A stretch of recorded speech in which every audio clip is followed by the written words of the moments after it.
Welcome to my channel. Subscribe, listen and enjoy my stories every day. The sun had set hours ago, yet the night still held a tense electricity, as if the city itself anticipated the storm brewing within the walls of my home. I had just returned from a week-long business trip, weary yet eager to collapse into the familiar arms of my wife, Barbara.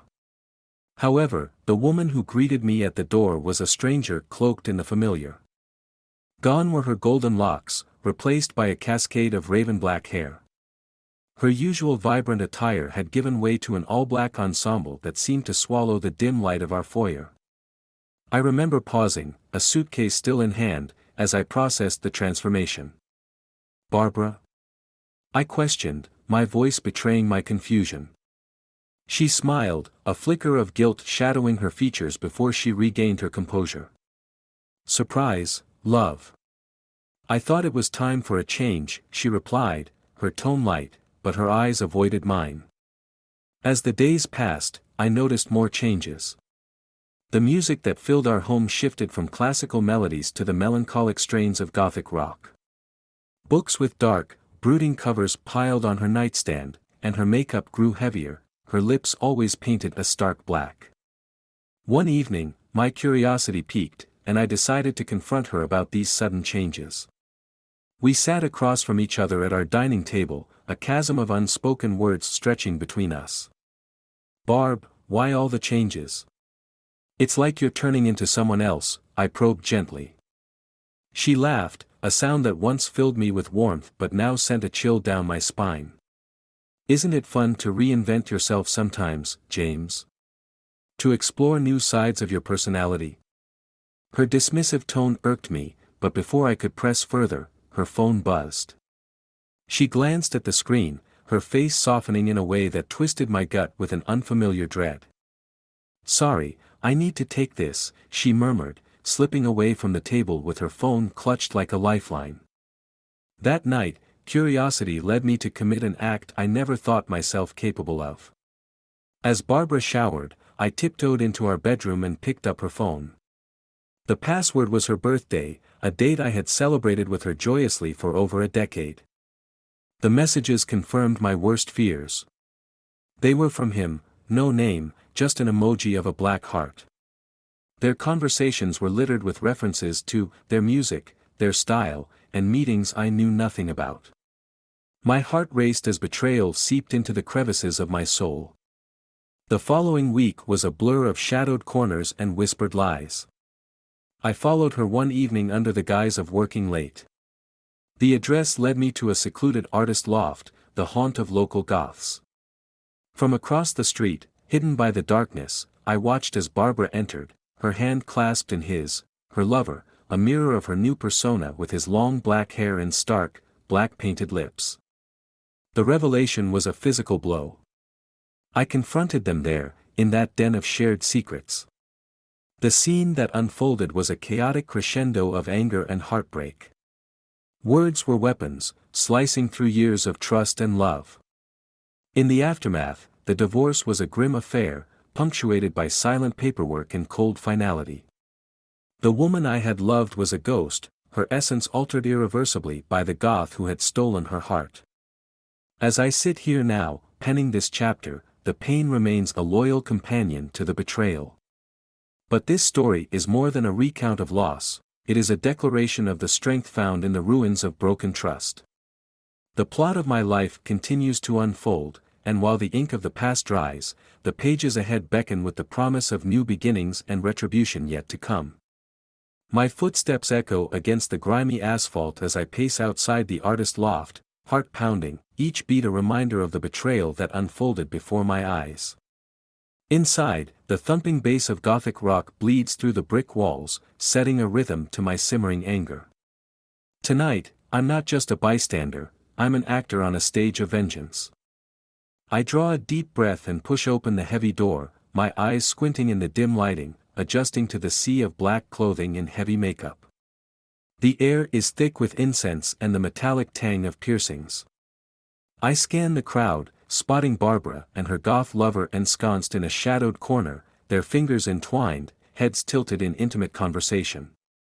Rage propels me forward, weaving through the crowd until I'm standing before them, the shock on Barbara's face a satisfying slash of white against her dark attire. "Barbara," I begin, my voice cold and steady, "we need to talk." Her lover rises, his height towering over me, his black painted lips twisted into a sneer. "She's with me now, man. Walk away." Ignoring him, I keep my focus on Barbara. "Outside. Now." It's not a request but a command. She hesitates only a moment before nodding, extracting herself from her lover's grasp, and following me outside. The cool night air is a slap to my heated skin as we step into the deserted alley behind the loft. "What are you doing here, James?" Barbara asks, wrapping her arms around herself.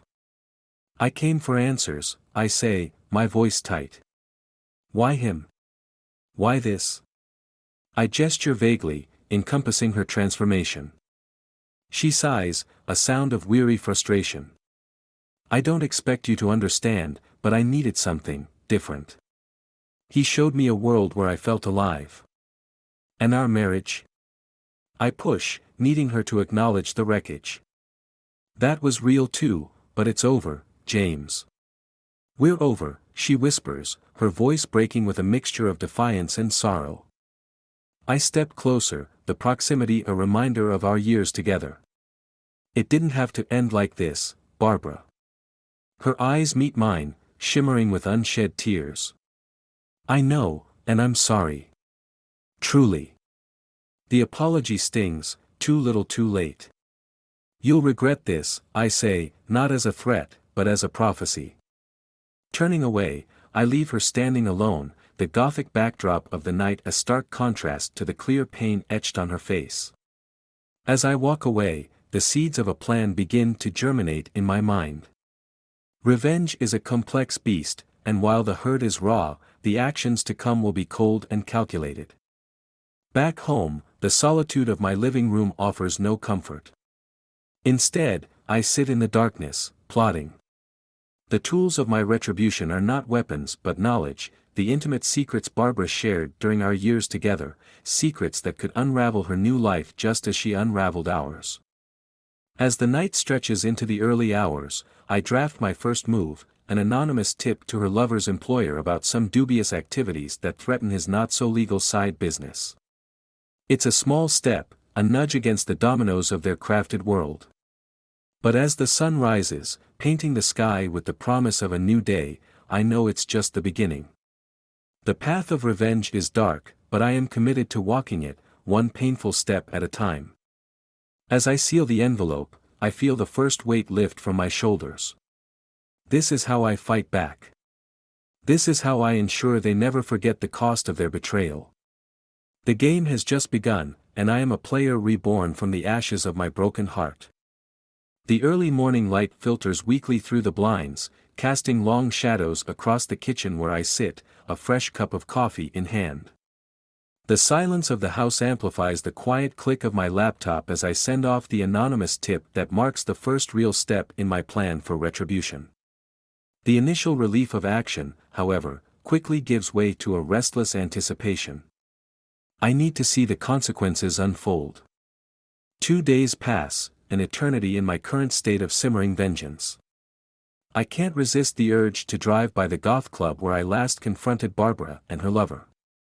It's mid-afternoon, and the place is dead, a stark contrast to the vibrant, pulsing entity it becomes at night. As I park across the street, my phone buzzes with an incoming message from an unknown number. "Meet me. Park on 5th, midnight. Alone." The message is cryptic, yet the intent behind it is clear. Someone knows what I've done, or at least suspects. I'm being drawn out. Caution wars with curiosity, but curiosity wins. I spend the rest of the day in a haze of anxiety and preparation. When midnight rolls around, I find myself at the designated park, a secluded spot with just enough shadow to keep my presence relatively hidden. A figure approaches from the darkness, a man, tall and imposing, his features obscured by the poor lighting. As he steps into the faint glow of a nearby street lamp, recognition sends a jolt through me. It's him, Barbara's lover, his long black hair and goth attire unmistakable. You're messing with the wrong people, he growls, stopping a few feet away from me. I don't know what you're talking about, I retort, keeping my voice steady despite the adrenaline coursing through my veins. Cut the crap. We know it was you who sent those tips. You're trying to screw up our lives, but you have no idea what you've started. The threat hangs between us, as tangible as the chill night air. Maybe I do, and maybe you shouldn't underestimate what a man can do when he's got nothing left to lose. He laughs, a sound devoid of humor. You think you're the first jilted lover to try and get back at us? You have no idea the kind of connections we have. But here's the deal, back off now, and maybe I won't come after you. I stand my ground, my resolve hardening. Or maybe I go to the police with everything. Maybe your dirty secrets get aired out for everyone to see. For a moment, his confidence wavers, a crack in his cool demeanor that I latch onto. You wouldn't dare, he hisses. Try me, I challenge, stepping closer, feeling the power shift between us. This isn't over. He steps back, a sneer settling back over his features. We'll see about that. As he disappears back into the darkness, the weight of our encounter settles on my shoulders. I've crossed a line, but retreating isn't an option. I head back to my car, the wheels already turning in my head. Tonight was about intimidation, but tomorrow, the real games begin. Back home, I can't sleep. Instead, I sit at my computer, drafting more plans, digging deeper into the life of the man who dared threaten me. By morning, I have a list of potential targets for my next move, a series of strategic strikes designed not just to unsettle but to dismantle. As the first light of dawn creeps through my window, I send another anonymous message, this time ensuring it's untraceable. The chess pieces are moving, the board set. In this game of shadows and deception, I am now fully committed to seeing it through, no matter the cost. My journey of retribution has evolved into a crusade, and I am its zealous leader. The days following my midnight confrontation feel like a drawn-out prelude to a storm. With each move I make against Barbara and her lover, I tighten the noose, weaving a web of digital and real-world traps around them. My actions, once driven by a blunt need for revenge, have become sharp, calculated strikes. Tonight, the final act is set to unfold. I've learned that the Goth Club will host a massive party, celebrating some local band's album release, an event they wouldn't miss. It's the perfect stage for my final move. As I prepare, my apartment is a war room. Screens light up with surveillance feeds, anonymous tips ready to be sent, and decisive evidence that will not only ruin but completely dismantle their lives. My hands don't tremble, the heartache that once consumed me has crystallized into cold resolve.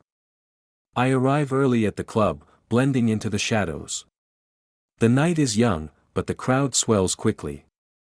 Inside, the thumping music creates a pulse that seems to beat in time with my racing heart. Barbara and her lover make their entrance, lost in their dark, grotesque celebration. I watch from a distance, my phone a silent conductor orchestrating the chaos about to ensue. With a few taps, the first domino falls. The police arrive, cutting through the crowd like a scythe. I've tipped them off about illegal activities tied to her lover, drugs, unlicensed weapons, all planted meticulously by anonymous hands over the last few weeks. As the officers close in, confusion turns to chaos. Barbara's eyes meet mine across the room. In that glance, there's a flicker of realization, the dawning of her doom. She tries to pull him away, but it's too late. He's caught, handcuffed, and dragged through the crowd. Her scream pierces the music, a lone wail of despair. I step closer as she struggles against the tide of bodies, her figure a stark island of defeat. When she reaches me, her face is a mask of fury and pain. You did this, she accuses, her voice hoarse with betrayal. Yes, I reply simply, my voice void of emotion. You destroyed our life together. I just returned the favor. You're a monster, she hisses. Maybe, I concede with a shrug.